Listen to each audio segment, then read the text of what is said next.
students. Welcome to Pharmacy Notes by US. Today we discuss drug stability part 2. In this we study first order reaction.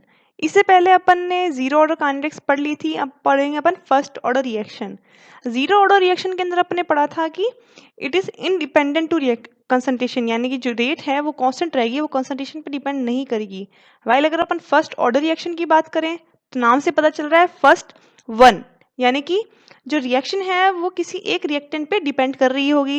In this the rate of reaction is directly proportional to the concentration of a one reactant at available time T, यानी कि जो rate of reaction है वो concentration पर depend करेगी directly, यानी कि जितनी ज़्यादा कंसंट्रेशन होगी उतनी ही रेट ऑफ रिएक्शन होगी। या फिर अगर इसे अपन प्रैक्टिकली समझने की कोशिश करें तो जैसे कि अगर मैं आपको ये बात करूं कि ये सब चीज़ें आई कहाँ से, फर्स्ट ऑर्डर रिएक्शन अपन को फार्मास्यूटिक्स में भी देखने को मिलती हैं, इनकोलॉजी में भी देखने को मिलती हैं, तो क्या वो दोनों सिमिलर हैं? इसका अगर मैं आपको एग्जांपल लेके बोलूँ तो जैसे कोई प्रोडक्ट है, अगर वो बन रहा है तो वो खराब भी होगा। तो सपोज मैंने कहा ये एक्स प्रोडक्ट है जिसको अपन ने बनाया एंड फॉर्मुलेट किया और उसकी जो एक्सपायरी है वो 2 साल है, यानी कि एक पर्टिकुलर कंसंट्रेशन या एक पर्टिकुलर सिस्टम को अपन ने बनाया और 2 साल बाद वो डीकम्पोज हो जाएगा या फिर अनस्टेबल हो जाएगा। तो वो किस ऑर्डर से डिकम्पोज हो रहा है, उसे डिकम्पोज होने का तरीका क्या है, वो क्या पर्टिकुलर किसी फैक्टर पर डिपेंड कर रहा है या उसके अंदर ड्रग में कंसंट्रेशन पर डिपेंड कर रहा है। और वही अगर मैं ये कहूँ कि वो ड्रग एक्स अपन लेते हैं तो अपनी बॉडी से वो किस तरीके से डिकम्पोज होते हुए बाहर निकल रही है, वो किस रेट पे निकल रही है, वो भी डिपेंड करता है कि वो फर्स्ट ऑर्डर रिएक्शन है या सेकेंड ऑर्डर है या जीरो ऑर्डर है। ड्रग किस तरीके की है, सॉल्यूशन है, सस्टेन रिलीज है या फिर इंजेक्शन है, इन सब के लिए ऑर्डर ऑफ रिएक्शन काम आती है। तो अगर अपन यहाँ बात करें फर्स्ट ऑर्डर रिएक्शन तो इसमें क्या कहा कि it is proportional to the concentration, यानी कि जो रेट ऑफ रिएक्शन है वो कंसंट्रेशन पर डिपेंडेंट है, जितनी ज़्यादा कंसंट्रेशन होगी उतनी ही ज़्यादा रेट ऑफ रिएक्शन होगी। तो the rate of process increase linearly with increase in drug concentration, यानी कि जितनी ज़्यादा कंसंट्रेशन अपन लेंगे रेट ऑफ प्रोसेस भी उतनी ही ज़्यादा लीनियरली बढ़ती चली जाएगी। नेक्स्ट है constant fraction per unit time is metabolise, यानी कि अगर प्रोसेस धीरे धीरे टाइम टी के साथ आगे बढ़ती है तो जो फ्रैक्शन है ड्रग का जो मेटाबोलाइज हो रहा है वो एक फ्रैक्शन में मेटाबोलाइज होगा। जैसे कि जीरो ऑर्डर में अपन ने क्या बात की थी कि भाई आपने 500 मिलीग्राम ली है तो भी ड्रग है जो 25 मिलीग्राम एक फ्रैक्शन ऑफ टाइम के साथ रिलीज होगी, यानी कि आपकी कंसंट्रेशन इंडिपेंडेंट है, आपने पहले कोई भी कंसंट्रेशन ली हो ड्रग तो 25 मिलीग्राम ही रिलीज होगी। बट यहाँ क्या कह दिया, in fraction per unit time, यानी कि आपने वो ड्रग ली है जो 2 डेज के अंदर सपोज 250 ml रिलीज हो रही है, तो नेक्स्ट 2 डेज में वो कैसे होगी, उसका फ्रैक्शन 50% ऑफ फ्रैक्शन, तो 250 यूनिट की 50% ऑफ फ्रैक्शन क्या होगी 125, एंड नेक्स्ट 2 डेज के बाद उसकी फ्रैक्शन क्या रहेगी 62.5। यानी कि यहाँ पे अगर इस एग्जाम्पल को देखें तो yes it is depended on concentration, जितनी ज़्यादा कंसंट्रेशन होगी उतनी ही ज़्यादा रेट ऑफ रिएक्शन होगी। यहाँ पे 250 की जगह 500 होता या ड्रग 500 मिलीग्राम की जगह 1000 मिलीग्राम होती तो रेट ऑफ रिएक्शन भी ऑटोमेटिकली बढ़ती ड्यू टू द कंसंट्रेशन। अगर अपन इसको सॉल्व करने की बात करें तो equation can be write as the concentration on time T is depend on the concentration और वन रिएक्टेंट, और वन रिएक्टेंट को अपन ने सी से डोनेट कर दिया, where C is concentration of remaining drug at time T, यानी कि वो पर्टिकुलर टाइम जहाँ पे जो ड्रग की कंसंट्रेशन है वो सी बच गई, और के वन यानी कि represent the first order reaction and K is for velocity constant. After integrating the equation between concentration C is 0 at time t is 0 and concentration C at time t we have, यानी कि suppose अगर इस equation को मैं integrate करती हूँ, concentration 0 थी तब और कंसंट्रेशन C थी तब, जब टाइम 0 था और टाइम t हुआ, तो क्या रहेगा integration of D C and C, concentration को एक तरफ ले लिया और टाइम को दूसरी तरफ ले लिया, तो इंटीग्रेशन करने पे क्या आएगा C T minus C zero equals to K one T minus zero, क्योंकि टी टाइम पे क्या होगा जीरो होगा। अगर मैं ये कहूँ कि मुझे कंसंट्रेशन एट टाइम टी निकालनी है तो क्या होगा, कंसंट्रेशन जीरो है जो इस तरफ मूव हो जाएगी तो क्या होगा L N C zero minus K one T. This is our equation number 1। अगर अपन उस इक्वेशन को लॉगरिथम में कन्वर्ट करें तो क्या होगा, लॉगरिथम में कन्वर्ट करने का मतलब कि वेयर इट कम्स फ्रॉम, क्या कि लॉगरिथम में आया कैसे। तो अगर अपन किसी इंटीग्रेशन को लॉगरिथम बेस 10 में कन्वर्ट करते हैं तो we have to multiply it with 2.303। तो जैसे अपन इसको मल्टीप्लाई करेंगे तो क्या होगा 2.303, 2.303 एंड 2.303। ये अब जो भी ये आया उसके we have to divide by 2.303। तो इन सबको जब मल्टीप्लाई करेंगे तो मल्टीप्लाई करने के बाद जब डिवाइड करेंगे तो क्या होगा, बाकी सब डिवाइड होकर नलीफाई हो जाएंगे, बस यहाँ पे एक फिगर बच जाएगा। तो कन्वर्टिंग लॉगरिथम के अंदर बेस क्या आ जाएगा, log ct is equals to log c0 minus k1t upon 2.303। इस इक्वेशन को मैं अगर रीअरेंज करूँ और मुझे ये कह दूं कि मुझे वेलोसिटी कांस्टेंट निकालना है तो क्या होगा, k1 equals to 2.303 upon time log concentration at 0 and concentration at time t। और ये अगर इसका एक्सपोनेंशियल फॉर्मूला निकाल लें तो कंसंट्रेशन क्या होगी, concentration at 0 constant in time t। और वही अगर इसका अगेन अपन ये कहें कि log बेस को कन्वर्ट करना है तो इट इज डिवाइडेड बाय 2.303।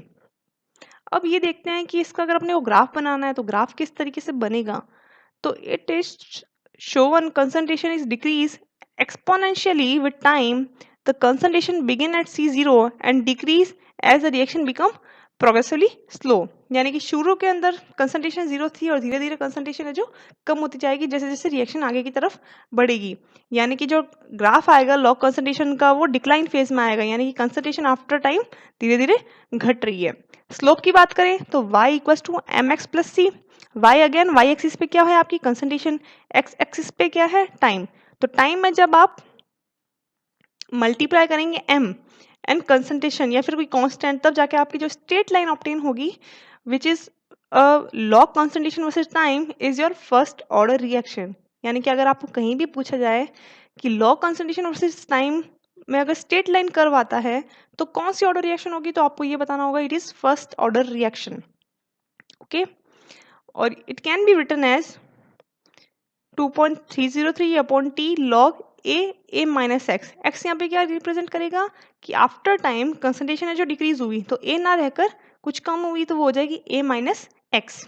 और ए क्या है, the initial concentration which is highest in quantities. वही अगर अपन दूसरा ग्राफ की बात करें कंसंट्रेशन एंड टाइम के बीच में ग्राफ लेते हुए तो again we show that the initial concentration is decline with time T and at the end it going to be infinite. यानी कि अगर अपन फ्रैक्शन की बात करें तो फ्रैक्शन कभी भी जीरो नहीं होगा, it will be become infinite, कोई ना कोई एक पार्ट रखा रह ही जाएगा।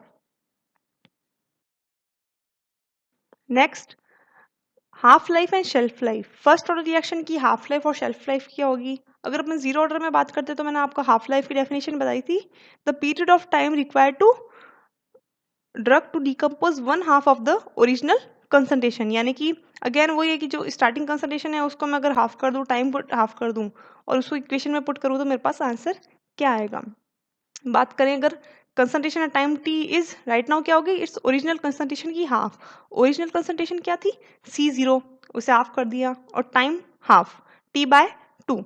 इसको अगर इक्वेशन में मैं डालूं तो क्या होगा T/2 टी की जगह और टी की जगह C0/2। अगर अपन इसको सॉल्व करने की कोशिश करें तो क्या आएगा, this is going to be log 2 का मान होता है 0.03010 और when 2.303 is multiplied by 0.3010 it will found to be 0.693 upon k1। यानी कि half life of first order reaction क्या होगा आपका 0.693 अपॉन k1।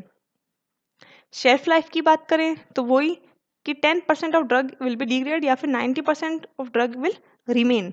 90% की बात करें तो 0.9 जो सीटी कंसंट्रेशन है वो आपकी क्या हो जाएगी 0.9 ऑफ इनिशियल कंसंट्रेशन। इसका मान अगर रखें तो 10/9, 10 log 1 का मान होता है 0.04575। इसे अगर आप इसकी इक्वेशन से मल्टीप्लाई करो तो आपके पास शेल्फ लाइफ क्या आएगी 0.105 upon K1। Okay, I hope आपको थोड़ा समझ में आ रहा होगा। एग्जाम्पल की बात करें कैसी कौन सी रिएक्शन है जो कि फर्स्ट ऑर्डर रिएक्शन को फॉलो करती है, तो अपन ये बता दिया कि भाई कोई भी आप ड्रग लोगे जो हाईएस्ट कंसंट्रेशन वाली होगी और जो फ्रैक्शन में रिलीज हो रही होगी वह फर्स्ट ऑर्डर रिएक्शन शो करती है। बट एग्जाम्पल की बात करें तो एग्जाम्पल है the decomposition rate of hydrogen peroxide catalyzed by 0.2 m potassium iodide was proportional to the concentration of H2O2 remaining in the reaction mixture of at any time। यानी कि जो हाइड्रोजन peroxide है उसका अगर अपन कैटालाइज करते हैं potassium iodide से तो it will be proportional to the concentration of H2O2। यानी कि जितनी ज़्यादा H2O2 की कंसंट्रेशन होगी उतना ही ज़्यादा वो कैटालाइज्ड होगा। रिएक्शन की बात करें तो this is first order reaction और here is the formula. Now we are going in second order reaction. Second order reaction की अगर बात करें अगेन ये नाम से पता चल रही है कि right now the reaction depend on two reactant. Second यानी कि दो।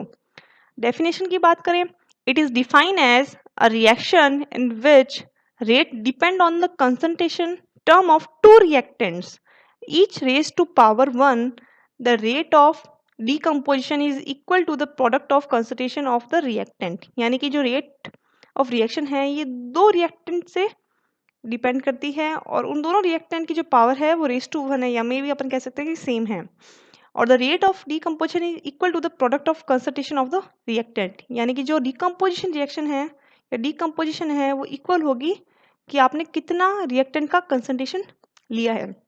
जैसे एग्जांपल की बात करते हैं कि ए और बी प्रोडक्ट दो रिएक्टेंट हैं जो कि प्रोडक्ट सी मिलके बनाते हैं। तो इक्वेशन की बात करेंगे तो क्या होगा वही concentration A concentration B are going to be convert A and B. दो रिएक्टेंट ले लिए अपन ने ए और बी।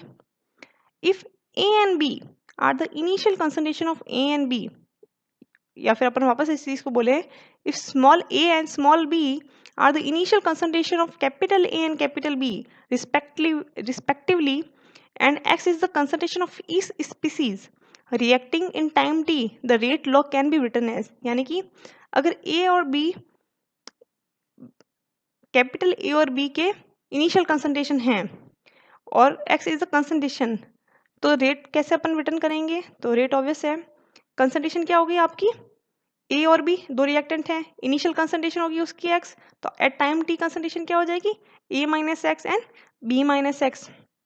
इस तरीके से क्योंकि दो आर डिफरेंट रिएक्टेंट।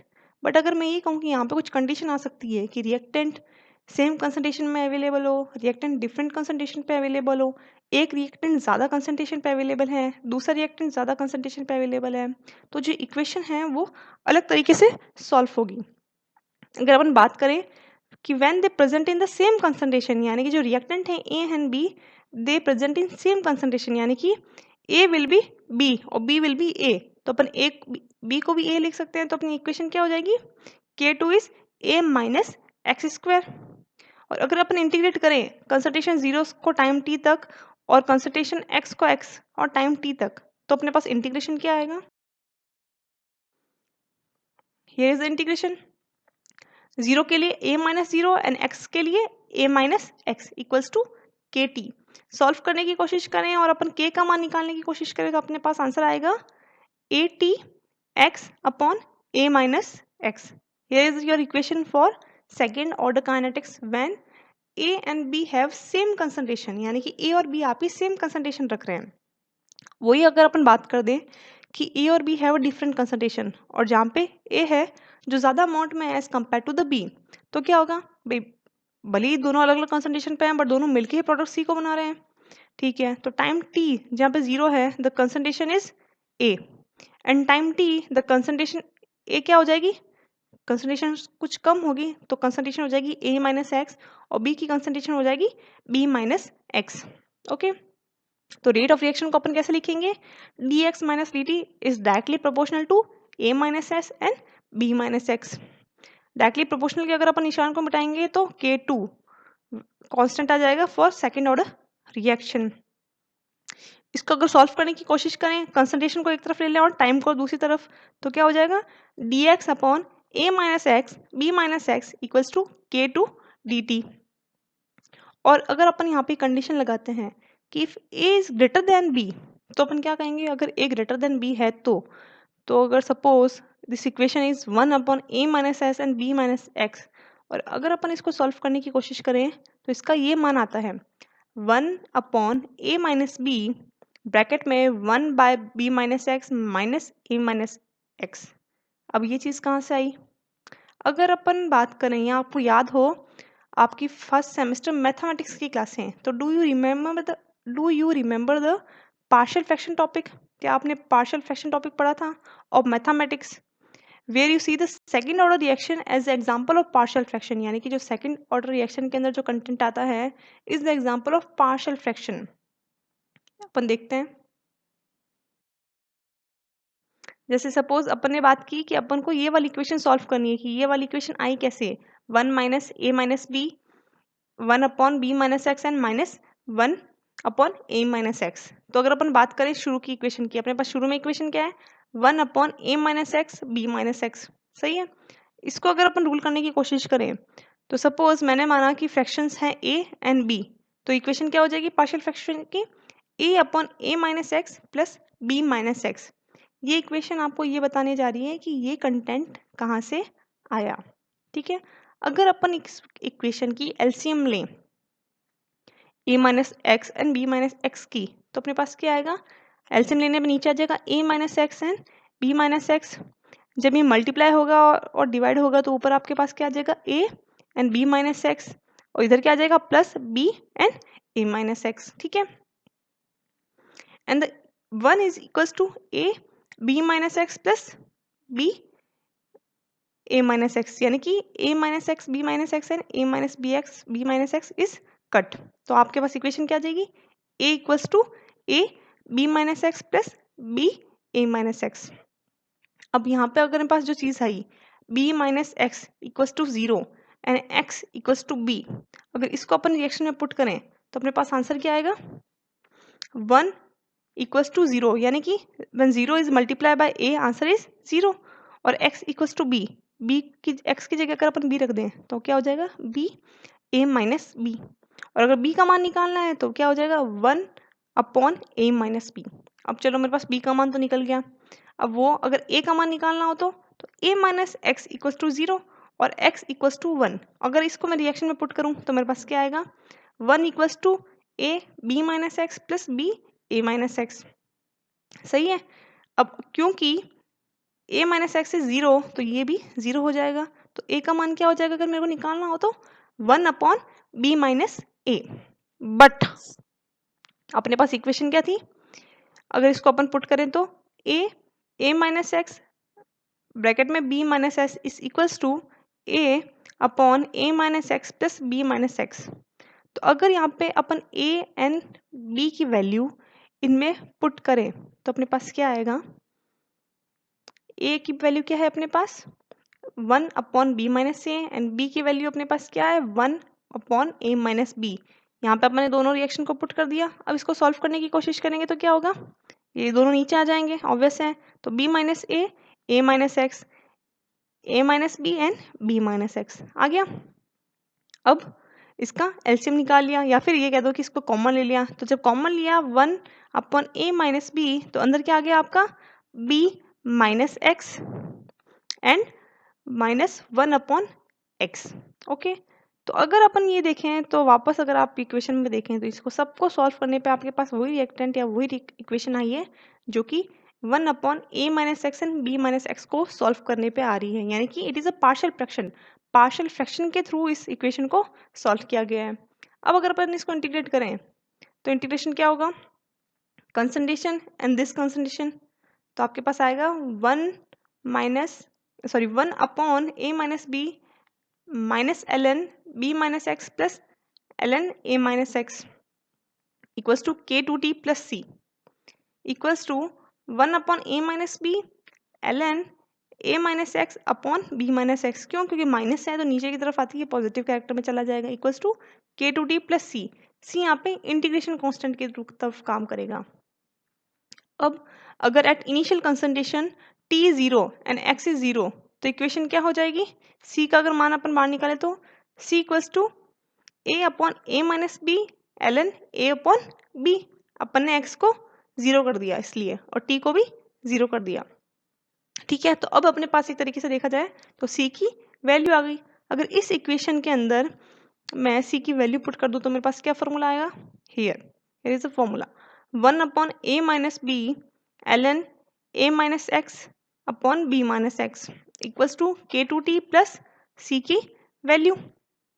इसको सॉल्व करने की कोशिश करें और मैं K2T का मान निकालने की कोशिश करूं तो मेरे पास क्या आ जाएगी reaction 1/A minus B ln A minus X upon B minus X minus ln A upon B.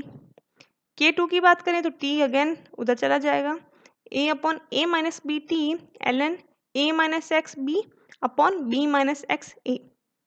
अगर अपन इसको कन्वर्ट करते हैं लॉगरिथम बेस में तो क्या होगा, it is divided by each of this things, और डिवाइड करने के बाद जब अपन देखेंगे तो लास्ट में अपने पास 2.303 ऊपर की तरफ बचेगा। तो आपके पास K2 का मान क्या हो जाएगा when you convert it log base 2.303 upon A minus B T log B A minus X upon A B minus X. तो here is your equation of second order kinetics. अपने को सेकेंड ऑर्डर रिएक्शन के अंदर ये ध्यान रखना होगा कि यहाँ पे एक तो पार्शियल फ्रैक्शन लगता है, पार्शियल फ्रैक्शन के द्वारा अपने पास बी और ए का मान आता है जिसे पुट करने पे अपने पास concentration A and concentration B की एलसीएम सॉल्व होती है। जब उससे अपन इंटीग्रेशन में पास करते हैं तो अपने पास टाइम और कंसंट्रेशन की अमाउंट आती है। यूनिट की बात करें इस इक्वेशन के आधार पे तो सेकेंड ऑर्डर रिएक्शन की यूनिट क्या होगी, तो अगेन अगर अपन इसको देखें तो B A minus X and A B minus X are cut, अपने पास बचा क्या ए माइनस बी और टी को अपने को पता है कि अगर अपन यूनिट पे कन्वर्ट करें तो it is for time and A minus B is for concentration. तो यूनिट को अपन देखें तो time inverse and concentration inverse सही है। और अगर अपन मैं दूसरी यूनिट की तरह बात करूं तो टाइम को अपन मिनट में लिख सकते हैं एंड कंसंट्रेशन को मोल पर लीटर इनवर्स में। फिर बात करें सेकेंड ऑर्डर काइनेटिक्स की हाफ लाइफ। हाफ लाइफ क्या होगी सेकेंड ऑर्डर काइनेटिक्स की, वो इनिशियल कंसंट्रेशन को when you make it half. तो इनिशियल कंसंट्रेशन अगर अपन हाफ करें तो फॉर्मूला आ जाएगा अपना 1/A K2। Next point is apparent zero order kinetics example suspension. यहाँ अपरेंट का मतलब है कि ये दिखती तो जीरो ऑर्डर रिएक्शंस हैं बट ये होती एक्चुअल में फर्स्ट ऑर्डर रिएक्शंस हैं। कैसे, जैसे it is the other type of zero order reaction in which concentration in solution depends on the drug solubility. यानी कि यहाँ पे कंसंट्रेशन की बात आ गई, कंसंट्रेशन डिपेंडेंट हो गया और कंसंट्रेशन डिपेंडेंट कौन था, first order kinetics. As the drug decomposes in solution, more drug is released from the suspended particle so that the concentration remain constant। यानी कि यहाँ तक क्या हुआ कि ड्रग रिलीज हो रही है, अगेन जब डिकम्पोज हो रही है तो पार्टिकल से वापस रिलीज हो रही है और जो आपका सिस्टम है वो कांस्टेंट हो रहा है। यानी कि यहाँ तक आपकी रिएक्शन है जो जीरो ऑर्डर की तरफ काम कर रही है। But the important point is that the amount of drug in solution remain constant despite it's decomposition with time. यानी कि द अमाउंट ऑफ ड्रग तब तक कांस्टेंट रहेगी जब तक कि वो डिकम्पोज होना शुरू ना कर दे with time. So the equation for an ordinary solution with no reservoir of drug to replace the depleted is the first order kinetics. यानी कि अगर अपन ऑर्डिनरी सॉल्यूशन की बात करें जहाँ पे कोई रिजर्वायर नहीं है, ड्रग आफ्टर टाइम डिकम्पोज होना शुरू कर देगी, is known as first order kinetics and here is the formula. And but for zero order kinetics की बात करें तो जीरो ऑर्डर काइनेटिक्स में क्या होगा, it is independent. So the formula is equals to K naught. So the first order became this: once all the suspended particles have been converted into drug solution, the system changed to the first order reaction। यानी कि जैसे जैसे suspended particle सारे के सारे drug में convert होना शुरू हो जाएंगे वैसे वैसे क्या होगा, वो सिस्टम है जो फर्स्ट ऑर्डर रिएक्शन की तरफ मूव करना शुरू हो जाएगा। I hope you like and enjoy the video. Please like, share and subscribe. Thank you.